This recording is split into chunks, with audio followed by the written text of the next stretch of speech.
अस्सलाम वालेकुम और टेस्ट ऑफ फ्यूजन देखने का बहुत बहुत शुक्रिया। उम्मीद है कि आपको हमारे कल का इफ्तार मेन्यू पसंद आया। अगर आपकी कोई फीडबैक है तो प्लीज़ मुझे भेजें।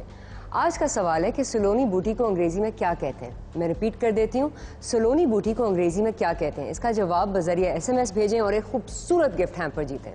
चलें जी, आज के मेन्यू के ऊपर बात करते हैं। सबसे पहली चीज़ जो मेन्यू पे है वो है roast chilli chicken. Roast chicken तो है, लेकिन हम इसके ऊपर रोस्टेड चिलीज कूट कर डालेंगे और इसको ओवन में पकाएंगे। दूसरी डिश है इमली वाले आलू।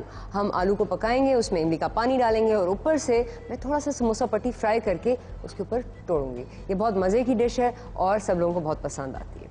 और डिज़र्ट में आज बनेगी मैंगो आइसक्रीम। और इस मैंगो आइसक्रीम की ये ख़ास बात है कि आपको आम को पकाने की ज़रूरत नहीं होगी। ये बहुत जल्दी बनती है और ये आप पहले बना दें दिन में और इफ्तारी के टाइम पे सर्व कर लें। और ड्रिंक आज होगी हमारी एक आड़ू फिज़, जो बहुत ही रिफ्रेशिंग विटामिन C से भरपूर वाली ड्रिंक होगी। चलिए जी, शुरू करते हैं। और सबसे पहले मैंगो आइसक्रीम के साथ, क्योंकि इसमें सबसे ज़्यादा टाइम लगेगा सेटिंग के लिए। जैसे मैंने कहा, इस मैंगो आइसक्रीम को हम पकाएंगे नहीं। आप ब्लेंडर को रख लें और उसमें एक आम डाल दें जो चॉप करके आपने रखा हुआ हो। अगर कोई ओवर राइप मैंगोज़ हों आपके पास, वो भी इसमें जा सकते हैं।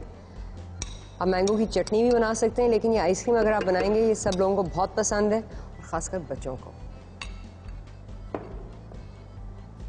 अच्छा जी, मैंगो को ब्लेंडर में डालकर इसके ऊपर आप आधा पैकेट क्रीम डाल दें।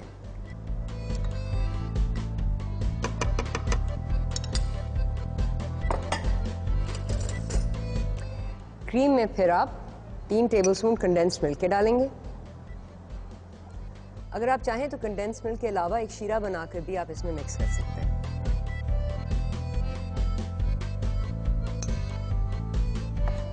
नेक्स्ट स्टेप, 1 टेबलस्पून शहद।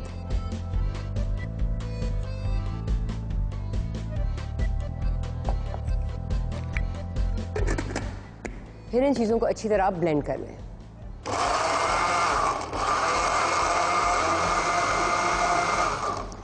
एक दफ़ा आपको एक स्मूथ मिक्स मिल जाए, फिर आप एक बोल लें जिसमें आपने प्लास्टिक लगाया हुआ हो और इस मिक्सचर को उसमें निकाल लें।